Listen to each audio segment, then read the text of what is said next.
yang ada sebaliknya ya. Tapi kita tuh sebenarnya gini, teman tante, aku panggil tante aja lah. Mau tante kayak mau siapa terserah dah. Boleh. Ini untuk secara memerangi tadi itu mungkin dalam kita artikan dengan secara apa, dilemahkan secara kan akidah, secara akidah. Ya. Bukannya kebaliknya, bro. Host? Bukannya sebaliknya. Kenapa saya bilang sebaliknya ya? Karena faktanya, kenyataannya kan mayoritas di sini Islam. Sedangkan kita orang Kristen ya, sejak saya sebelum masuk Kristen itu justru dia itu secara awam itu tidak pernah dia mempengaruhi siapapun gitu.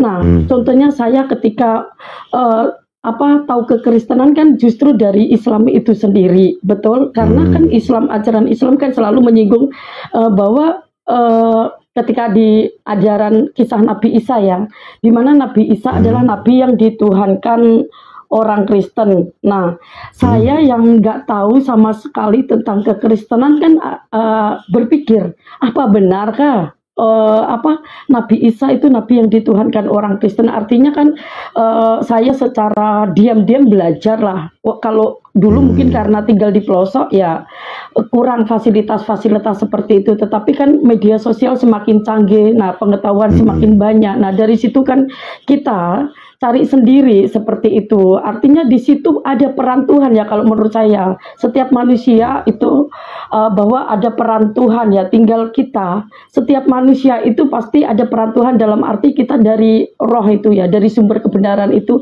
Artinya ada sumber kebenaran atau ada peran Tuhan. Nah di situ kan kita menggali apa benar yang disampaikan orang-orang Islam ini ya, bahwa orang Kristen itu menyembah Nabi Isa, nabi yang dituhankan, nabi Islam yang dituhankan oleh orang Kristen. Dari situ, jadi saya pribadi ya penasaran di situ. Jadi saya itu tidak mengenal kekristenan sama sekali ya sebelumnya, nggak tahu. Karena selain tinggal di pelosok memang gimana sih tinggal di pelosok yang nggak tahu gereja itu seperti apa ya, seperti itu. Tetapi kan karena media sosial itu peran Tuhan ya, karena di dalam Kristen atau firman Tuhan zaman semakin canggih, media sosial semakin canggih, firman Tuhan lebih canggih lagi seperti itu. Dan seperti pedang bermata dua, artinya firman Tuhan itu luar biasa gitu untuk supaya Injil itu diberitakan ke seluruh dunia, ke seluruh bangsa seperti itu. Jadi khotbahnya, hostnya itu nggak ada, menurut saya itu salah artinya, dalam arti nggak ada itu di dalam Kristen, nggak ada untuk kayak meperangi akidah, nggak ada. Justru menurut saya kebaliknya, karena kan Islam itu agama syiar. Kristen juga sama syiar. Terus ngapain tujuan mereka di pasar-pasar itu? Firman Tuhan, gitu-gitu ya, gimana coba ya? Dia karena kan Tuhan untuk menyebarkan Injil ke seluruh dunia. Bagi orang yang percaya, ke seluruh makhluk. Di sini makhluk yang dimaksud adalah orang percaya. Nah, kalau binatang itu bukan makhluk percaya. Nah, jadi jangan ngikutin binatang atau siapa-siapa. Makhluk yang dimaksud di situ sangat jelas bahwa makhluk yang dimaksudkan, sebarkanlah Injil ke segala makhluk ya, ke segala makhluk ya. Tapi makhluk yang dimaksud adalah makhluk yang percaya. Nah, yang percaya ini sangat jelas itu mengacu kepada manusia ya. Jadi bukan kalian yang sedang makhluk apakah ke binatang juga? Oh tidak. Binatang itu bukan orang yang percaya. Orang yang percaya itu yang dimaksud adalah manusia, seperti itu ya, teman-teman. Ya. Seperti itu. Jadi Islam ada di dalam Islam sendiri kan Ibu Cemplo pernah belajar bukan belajar Islam ya, pernah Islam dulu. Memang kan dari sana, memang dari sana. Memang dari RT 6 lah ya.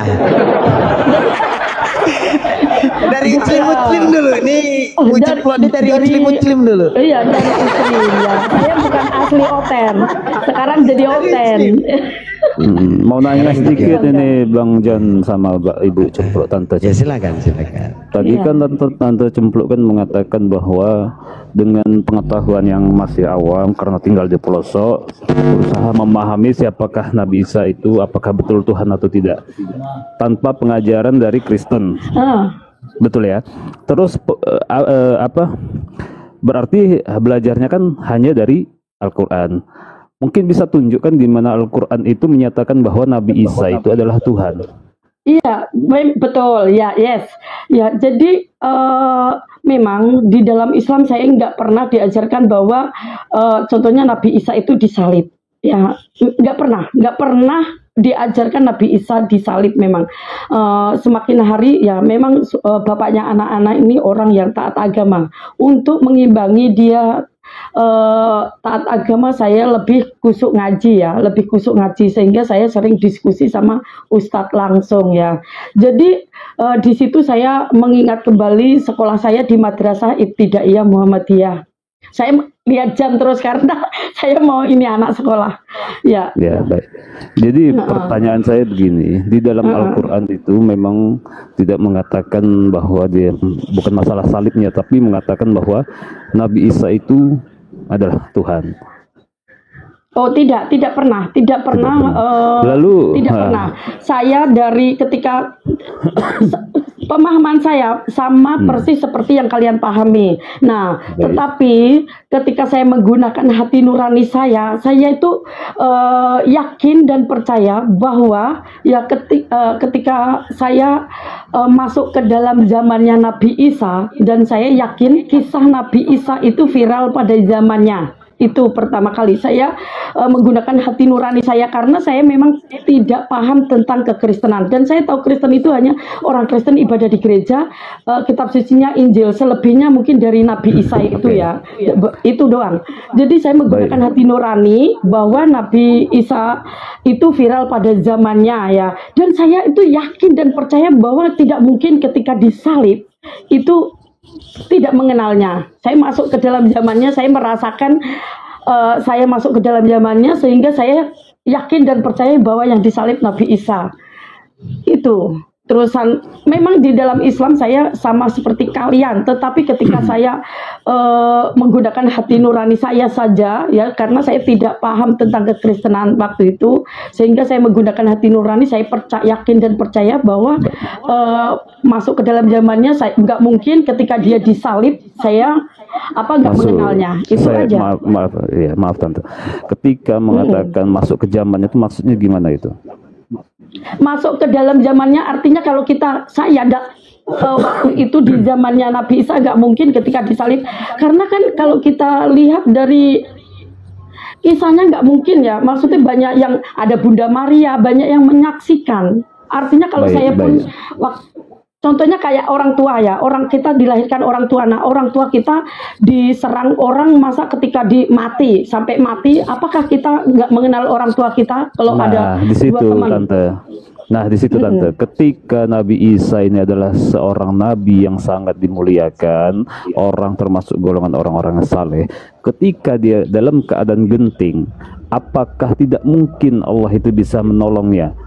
Justru itu pernyataan Tante barusan tadi justru menyatakan bahwa ketika dalam keadaan genting, ketika ingin disalibkan, ingin dibunuh seorang nabi, seorang utusan dia yang Allah muliakan, apakah sulit bagi Allah untuk menolongnya? Justru seharusnya kuasa Allah itu termasuk ya yang saya ini seharusnya sampai detik ini Allah bisa menjelaskan siapa yang disalib. Masalahnya selama ada penyaliban di dalam Al-Quran itu percaya yang disalib itu Nabi Isa, tetapi itu bukan Nabi Isa yang asli atau yang sesungguhnya, tapi diserupakan.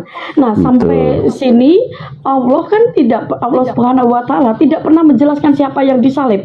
sampai maksudnya kan keseluruhan Islam, mau ulamanya pun kan sekelas ulama siapapun kan nggak bisa, karena membuktikan bahwa di sini Allah tidak memberitahu yang disalib, dan itu seharusnya wajib bagi Allah, seharusnya wajib bagi Allah menjelaskan siapa yang disalib. Baik, sekarang kita supaya kita berpikir, tidak bingung. Kenapa Allah tidak mengatakan siapa yang disalib?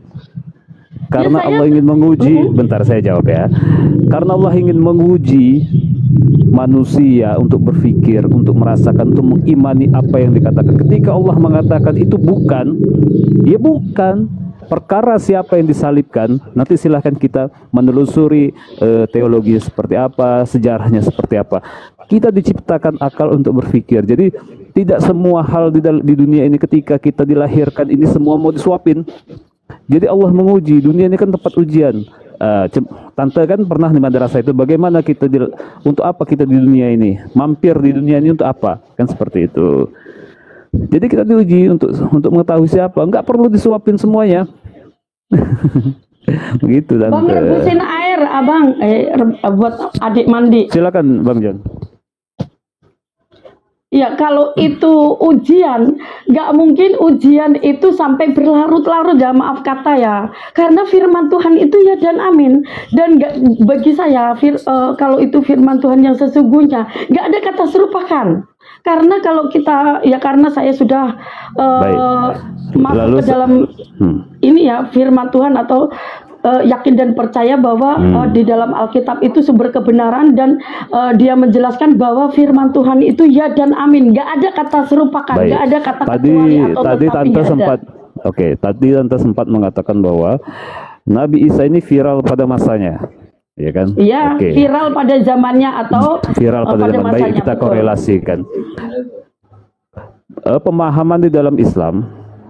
Itu jelas, Tante pasti tahu Nabi Isa itu kan adalah Nabi utusan Allah yang diturunkan kepada Bani Israel pada masa itu, betul kan?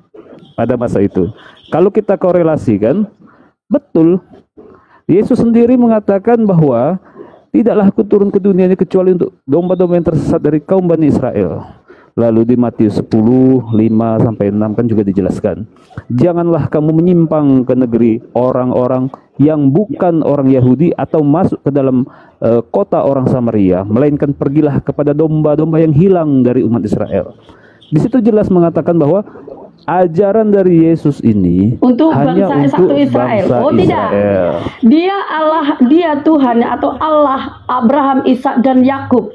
Itu membuktikan dia Tuhan untuk seluruh umat manusia, karena kedatangan Tuhan Yesus itu menebus, penolong manusia ya, menebus manusia atau penolong manusia. Siapakah ya, Tuhan dari Abraham? Akhirat. Dia penolong manusia dunia akhirat. Ya, juru selamat yang Tuhannya dimaksud. Abraham? Tuhannya Abraham ya, siapa? Di zaman hukum Taurat, Abraham, Ishak dan Yakub itu menyembah YHWH, dan YHWH atau Yahweh itu adalah nama Yesus Kristus ya, maksudnya YHWH Yesus Kristus itu nama yang berbeda, tetapi yang melakukan itu satu Tuhan atau satu Roh. Coba. Karena gini, perjanjian lama, perjanjian baru, sampai kita payu kedatangan Tuhan untuk yang kedua kali itu saling berkaitan. Itu. Baik, silakan tunjukkan. Mungkin bisa dibantu jelaskan bagaimana Yahweh atau YHWH itu yang dikatakan Tuhannya Abraham itu adalah Allah adalah Yesus. Di mana literasinya mungkin? Aslinya nama dari itu kan di zaman hukum Taurat atau Taurat itu kan Taurat Musa itu kan di YHWH itu mendatangi Musa ya untuk memperkenalkan namanya. Iya, udah suruh mau itu.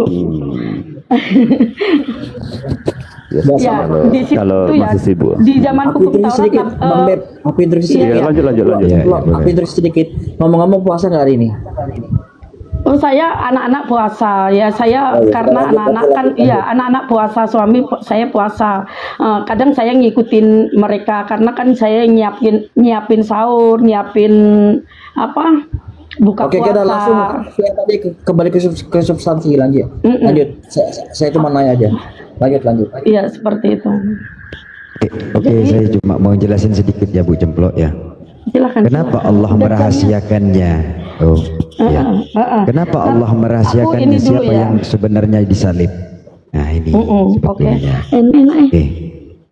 Wa innahu la ilmul lisya'ab fala tamtaruna biha wattabi'una hada siratal mustaqim.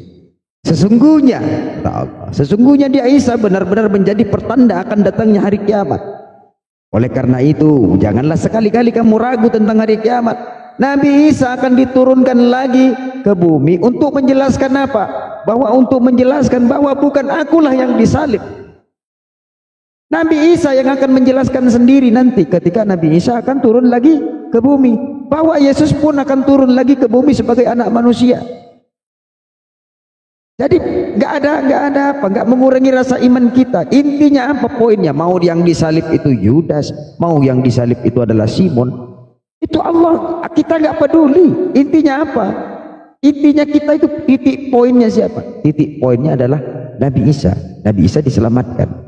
Perkara nanti Nabi Isa yang akan turun lagi ke bumi untuk menjelaskannya kepada siapa?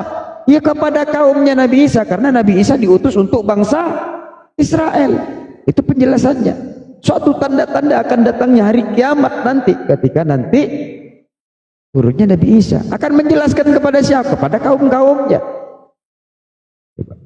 Wa in min ahlil kitab illa la yu'minanna bihi. Wa in min ahlil kitab illa la yu'minanna bihi qabla mautihi wa yaumal qiyamati yakunu alaihim syahida. Tidak ada seorang pun dari ahli kitab, kata Allah, bukan kelas jemaat nih.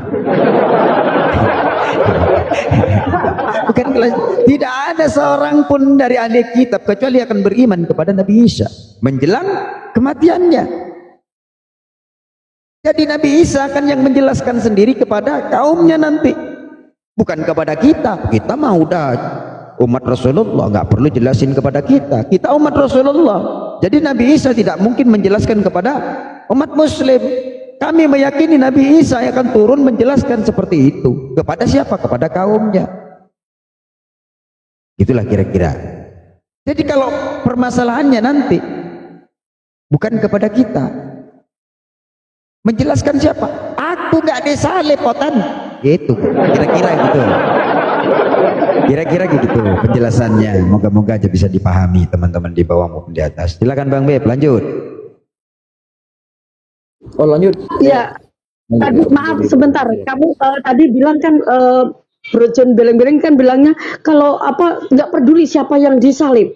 Ya di sini apa artinya Allah tidak mengajarkan tidak mengajarkan kamu untuk memiliki pendirian yang tetap dong, iman yang kuat di sini ya. Saya melihat karena terserah siapa yang disalib, karena gini, kalau orang karena salib Tuhan Yesus salib Tuhan Yesus itu simbol kekuatan firman Tuhan. Nah, kalau kamu mengimani itu salib Yudas, artinya kamu imanmu itu simbol pengkhianat Tuhan dong. Boleh, aku paham. Karena yang menyerupakan, yang mengada-ada atau yang mengarang-arang kan kamu sendiri, kalian sendiri. Aku paham maksudnya Bu Tante, aku paham. Makanya ngapain juga kalau memang Yesus turun sudah selesai, tujuannya Yesus sudah selesai di dunia nih untuk menebus dosa-dosa kalian. Ngapain repot-repot lagi Tuhan turun ke bumi? Berarti kan ada urusan di dunia ini yang belum kelar. Makanya Tuhan Yesus Anda akan turun lagi ke bumi. Kalau memang urusan Yesus ya. Kalau memang urusan Tuhan Yesus Anda udah selesai, ngapain repot-repot lagi ke bumi? Berarti kan ada urusan yang tidak kelar nih. Apa urusan yang tidak kelar nih? Apa jangan-jangan jemput kulupnya? Ini bulan puasa ya. Selesai dalam arti itu dia mati untuk satu kali. Selesai maksudnya satu kali. Dalam arti dalam penebusan itu satu kali saja datang memperingati kita bahwa kedatangan untuk yang kedua kali kan menghakimi yang mati dan yang hidup di situ. Jadi kata selesai artinya di situ kan penyalipan itu ya. Penyalipan yang dimaksud di situ, bukan selesai ini apa? Ya, oke. Jadi bertanya manusia. menebus manusia di situ ya. Kalian tidak kalian pahami itu selalu salah. Menebus manusia, bukan menebus dosa. Menebus manusia. Yang ditebus itu manusia. Jadi menebus manusia dalam arti bahwa Tuhan bertanggung jawab atas manusia yang dimaksud. Jadi atau penolong manusia dunia akhirat. Seperti itu, bukan yang kalian pahami. Kok menebus dosa manusia? Bukan dosanya yang ditebus, tapi menebus atau menebus manusia yang dimaksud adalah penolong manusia dunia akhirat. Itu kalau Alkitab ya, saya yakin kalian nggak paham. Oh, paham. Sebentar Bu Cemplok. Apa kira-kira menurut Bu Cemplok nih, Tuhan itu nggak usah repot-repot turun ke dunia, bisa nggak kira-kira? Untuk mengampuni dosa-dosa manusia. Tapi manusia akan ngikuti lebih mengikuti iblis karena manusia ini sudah kena racun iblis, sejak Adam jatuh ke dalam dosa. Artinya manusia itu sudah terikat oleh iblis dan wajib bagi Tuhan menyelamatkan umat manusia. Nah, kalau Tuhan tidak mampu berkarya untuk menyelamatkan umat manusia, manusia pasti semakin mengikuti iblis. Jadi iblis manusia itu seperti itu. Paham. Jadi kedatangan Tuhan itu ya penolong manusia. Sebelum kedatangan Yesus. Sebentar Bu Cemplok ya. Sebelum kedatangan Yesus. Ayo saya. Di dalam sebentar Bu Cemplok, sabarlah. Itu Leonardo Sanjaya Mutlek tuh bilang. Leonardo Sanjaya akun Leonardo. Itu Muslim Kristen, Bang. Muslim dari Malaysia. Muslim Malaysia. Jangan dulu. Biar nggak kacau nih nanti. Oke, lanjut. Sebelum kedatangan Yesus, di dalam perjanjian lama, dalam 2 Tawarik 7 nomor 14, apa kata? Daud berdoa kepada Tuhan. Tuhan nggak perlu repot-repot turun ke dunia, dosanya sudah diampuni. Jika engkau umatku yang atas namaku disebut merendahkan diri kepadaku, berserah diri nih, merendahkan diri artinya berserah diri, berdoa, mencari wajahku, lalu berbalik dari jalan-jalan yang jahat, maka aku akan mendengar dari sorga dan mengampuni dosa mereka. Sudah diampuni tanpa perlu turun ke bumi ini Tuhan nih. Ini sebelum Yesus. Sebelum Yesus turun ke bumi, Daud berdoa kepada Tuhan, diampuni dosa-dosanya. Kok ini ada Tuhan nongol, kuculuk, nyangkut di tiang salib. Silakan. Ya, sekali lagi ya, Tuhan itu bukan menebus dosa. Kalau menebus dosa itu buat kalian itu sudah salah. Masa yang ditolong menebus dosa itu artinya menyelamatkan dosa atau tanggung jawab dosa? Bukan, menebus manusia. Sekali lagi jangan salah. Menebus manusia atau yang Tuhan bertanggung jawab atas manusia, bukan bertanggung jawab atas dosa, bukan. Menebus manusia, melepaskan manusia dari dosa, dari ikatan iblis. Jadi kedatangan Tuhan itu untuk melepaskan manusia dari ikatan iblis ya. Jadi teman-teman dari segi bahasa aja kalian itu linglung, tidak paham. Menebus jadi manusia, betul. Menebus ya. Manusia Jadi, dari dosa-dosa hukum Taurat kayak gitu ya. Beleng-beleng itu sekalian saya dengar ya, keseluruhan umat Islam termasuk ulamanya ya, yang buat ceramahnya itu sudah salah untuk menyampaikan, mengucapkan udah salah. Dari sini saya rasa perlu diperbaiki. Ya teman-teman, aku mau itu anakku dulu ya. Ini nanti satu pertanyaan boleh nggak Tante? Apa? Menurut akal sehat Tante, ini akal sehat hati nurani. Iya, beruan anakku. Bisakah Tuhan itu menjadi ciptaannya? Merendahkan diri. Enggak, singkat aja. Oh ya. Bisa. Kan tidak ada yang mustahil bagi Tuhan. Jadi Tuhan boleh merendahkan dirinya, boleh ya? Menurunkan derajatnya boleh. Tidak ada yang mustahil bagi Tuhan. Kalau sudah Tuhan berkehendak menjadi manusia, siapa yang mau melawan? Malaikat mana? Malaikat mana yang mau melawan? Tante mau nggak jadi hewan? Tidak, Tuhan kalau tidak berkehendak, saya secara pribadi sebagai makhluk ciptaan, Tante tentu nggak mau menjadi hewan yang derajatnya lebih tinggi.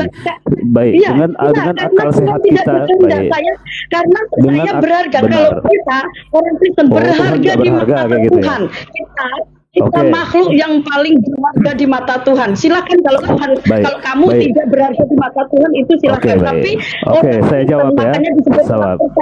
Berharga di mata Ketika Tuhan. tante merasakan diri tante itu merasa berharga sehingga tidak layak turun derajat, apakah tante merasa Tuhan nggak berharga sehingga dia menurunkan derajatnya menjadi manusia?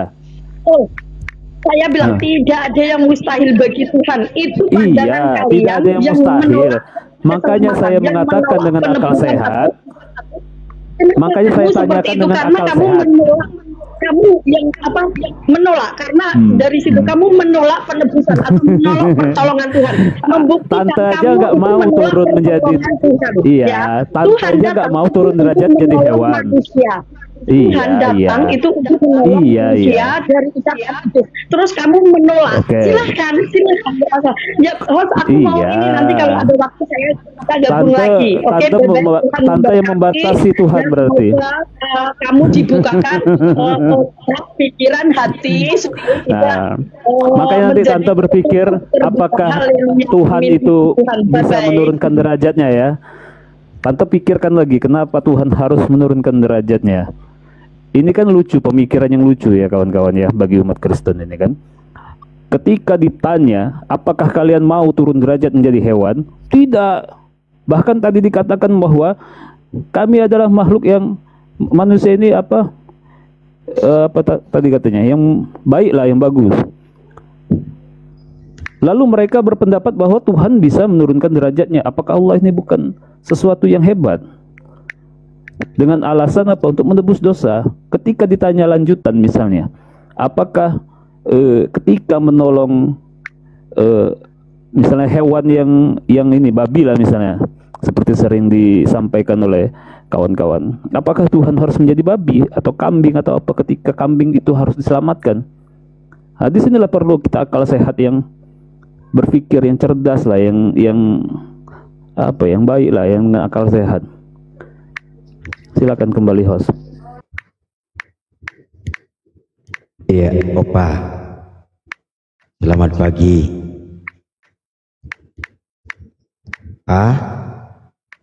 Papa. Dor. Papa Yesus.